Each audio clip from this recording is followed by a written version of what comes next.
yan na, may Ayan na, may narinig na. Yan o. Ayan na, sumuka na. Kinakain to.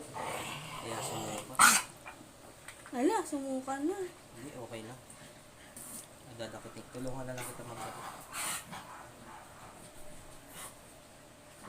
Ano to, Joy? Okay yan, sumisiksik naman ng similya. Kaso, maarte to eh. Kaya yun yung sinasabi sa'yo. Kailangan matuto siyang hawakan. Kasi maano siya.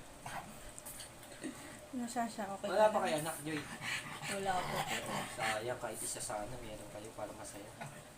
Sana nga po. Oo, pagka sumampa sa barko, halimbawa may anak ka. Kailangan ko lang umuwi. Uwi-uwi na po. Oo, uwi na. Uwi-uwi na nga rin po eh. Oo, tama. Hindi, gano'n naman talaga. Pag mga mga kailan po ito, mga 60 days. February. Halimbawa, inistad ngayon. Tapos, inistad na isa ulit. Yung huling bilang, yun yung bibilangin mo 60 days. Yung huling start. So mga January po. Oo, tapos kailangan, yun nga, makabili tayo ng pampakapit.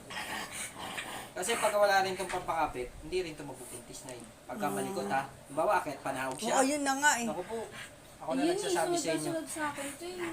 Ako na nagsasabi sa inyo. Hindi, bigyan mo na rin ng support na pampakapit. Pwede na ito, Joy. Okay na. Oo, pwede na yun. Nadakutin ko na ito. Uy. Hindi pa. Naya sa yung plastic ito? Oo, yan.